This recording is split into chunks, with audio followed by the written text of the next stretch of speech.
Doctor Zuhaib हमारे साथ मौजूद हैं। आपके पास 60 सेकंड्स हैं और 60 सेकंड्स में आपने एक डायग्नोसिस बनाना है। स्टेटमेंट मैं आपको पहले बता देता हूँ। एक 55 साल की खातून है और वो 3 दिन से उसका पेट ख़राब है और वो आपके पास आई है। Your time starts now. बुखार है साथ? हाँ, बुखार है।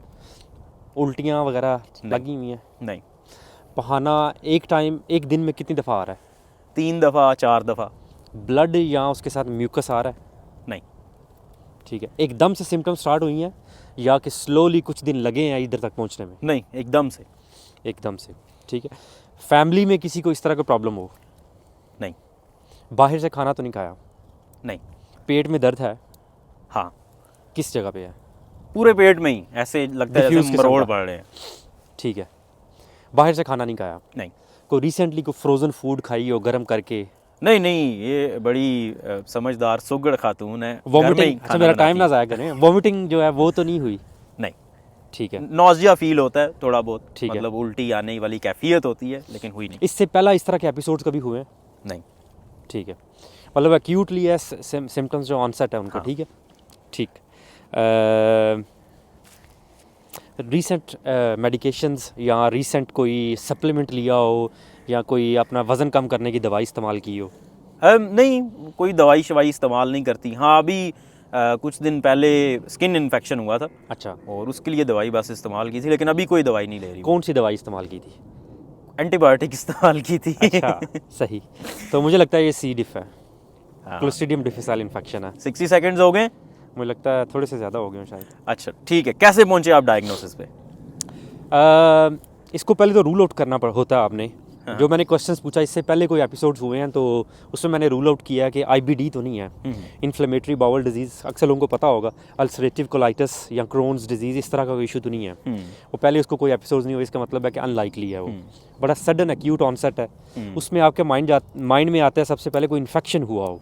तो जो क्वेश्चन मैंने पूछा कि बाहर से खाना खाया तो या घर में किसी को मसला हो, तो उससे मैंने रूल आउट किया इन्फेक्शस कोलाइटिस। कोई इन्फेक्शन की वजह से उनका जो बड़ी आंत है वो उसकी सोजिश होगी हो, वो भी अक्सर हो जाती है। वो भी ऐसे पेशेंट्स प्रेजेंट करते हैं।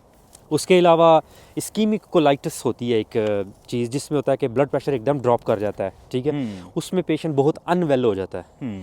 ठीक है। तो वो भी इस बंदी को मुझे नहीं लगता, क्योंकि वो चल के आई है आपके पास। ठीक है। अच्छा, चलें ये हमें बताएं कि जो सी डिफ है ये है क्या? ये एक gram, if I am not wrong, I double check, gram negative bacteria है। अच्छा। ये होता ये है कि ये नॉर्मली भी अवेलेबल होता है, मौजूद होता है आपकी गट के अंदर। ठीक है। लेकिन जब आप एंटीबायोटिक्स इस्तेमाल करते हो तो जो नॉर्मल गट फ्लोरा होता है वो चेंज हो जाता है, क्योंकि ये जो बेनिफिशियल जो फ़ायदेमंद जो बैक्टीरियाज होते हैं वो भी मर जाते हैं एंटीबायोटिक्स की वजह से। तो ये जो है ग्रो करना शुरू कर देता है, इसको मौका मिल जाता है। और जब ये बहुत ज़्यादा ग्रो कर जाता है तो क्या होता है कि इसके टॉक्सिन्स होते हैं। इंटेरोटॉक्सिन होता है इसके पास, टॉक्सिन ए और टॉक्सिन बी, इंटेरोटॉक्सिन एंड साइटोटॉक्सिन। अच्छा। तो फिर ये ग्रो करता है, इंटेरोटॉक्सिन की वजह से ये अफेक्ट करता है और जिसकी वजह से जो है डायरिया होना शुरू हो जाता है। ठीक है। अच्छा, अब ये बताएं कि पता कैसे चलेगा कि ये वाकई में ये है या कोई और चीज़ है, और फिर इलाज के बारे में भी बता दें। इसके लिए स्टूल सैंपल होता है जो पहाने का सैंपल लेना है, उसको सेंड करना है। उसमें बेशुमार टेस्ट अवेलेबल होते हैं। अक्सर उसे कहते हैं GDH होता है, GDS ऐसे चेक करते हो आप। अगर वो पॉजिटिव आ जाता है तो इसका मतलब है कि 96% चांसेस हैं, if I am not wrong, sensitivity उसकी कितनी है 96%। तो इस बंदे को कभी ना कभी इन्फेक्शन हुआ है सी डिफ का। तो then you can move on to PCR। आप PCR करो इसका, उससे पता चलेगा, वो रेप्लिकेट करेगा, पता चलेगा कि एक्टिवली जो है ये बग है कि नहीं है। ठीक है। और फिर अगर पता चल गया कि वाकई में इस जरासीम की वजह से हो रहा है इन्फेक्शन, तो इलाज क्या है? इसी खातून को आप ट्रीट कर रहे हैं, क्या देंगे इसको? एंटीबायोटिक्स ही है इसका इलाज। क्या देंगे? कौन सी एंटीबायोटिक देंगे? इसके लिए वैंकोमाइसिन होती है एक एंटीबायोटिक। ठीक है। वो कितने अरसे के लिए देंगे? वो मेरा ख्याल है 14 डेज होता है। ठीक है। लेकिन आपने दी, 14 दिन बाद मरीज दोबारा आ गया, डॉक्टर साहब बेड़ा गर्क हो गया, उसी तरह ही है सारा कुछ, आराम नहीं आ रहा। इसके लिए और ऑप्शंस हैं। मेट्रोनाइडाजोल आप इस्तेमाल कर सकते हो। ठीक है। वो भी दी, मरीज दोबारा आ गया, नहीं आया आराम। अगर उससे भी नहीं आया, हाँ एक और है फिडॉक्सामाइसिन।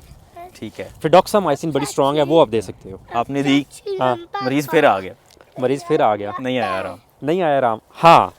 ये बहुत रेयरली होती है ये सिचुएशन कि फिडॉक्सामाइसिन देने से भी जो है ना आराम नहीं आया।